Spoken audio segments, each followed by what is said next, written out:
Barangay Hinebra, Quintin Meliora Brown mga bro, pwede nga bang i-direct hire? At Jimmy Malonzo, good news.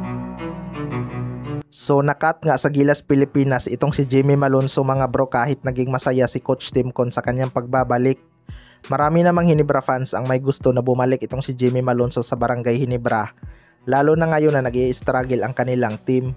Malaking kawalan talaga itong si Jimmy Malonzo sa kanilang lineup mga bro, dahil isa nga ito sa mga key player ni Coach Timcon. Walang ang backup player ang Barangay Hinebra na kayang tapatan ang impact ni Jimmy Malonzo sa kanyang posisyon. Although sinusubukan naman ni Jeremiah Gray punan ang iniwang butas ni Jimmy Malonzo, kaya lang hindi nga ganun katreat sa opensa itong si Jeremiah Gray. Pero ayon nga sa source mga bro ay nasa practice na daw ng Barangay Hinebra itong si Jimmy Malonzo. Well, para sa akin mga bro, good news nga ito para sa mga Hinebra fans. Malaking bagay talaga kapag bumalik si Jimmy Malonzo.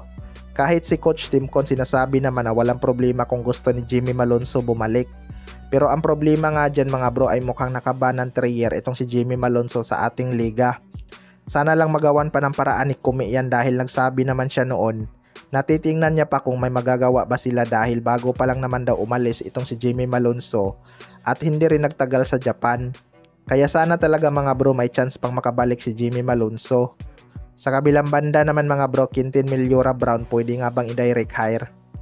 Ito ngang si QMB ang bagong member ng Gilas Pilipinas mga bro. Naging maganda nga ang kanyang debut game sa ating national team at marami ngang na-impress sa kanyang performance. Marami ngang nagsasabi na big version ito ni Sistan. Agree nga ako dyan mga bro, hawig talaga kay Sistan itong si QMB, lalo na ang kanyang laro. Wala ngang matitinding galaw pero nasa timing naman ang rebound at scoring. Marami ngang nakuhang putback itong si QMB at ang sipag pambumax out ng kalaban. Naging swak nga agad siya sa sistema ni Coach Timcon, kaya maraming nagsasabi na i-direct hire ito ng Barangay Hinebra. Well, para sa akin mga bro, hindi na nga pinapayagan ng PBA ang pagda-direct hire ng player, maliban na lang kung naging undrafted ito. Pero hindi pa kasi nagpapadrop itong si QMB. Bagay na bagay sana to sa Barangay Hinebra, kaya asahan natin na may chance tong makuha ng Barangay Hinebra next rookie draft. Kapag kasi pumayag ang PBA na mag-direct hire ng malalakas na player, magiging unfair kasi ito sa ibang team mga bro, at panigurado marami talagang team owner ang papalag dyan.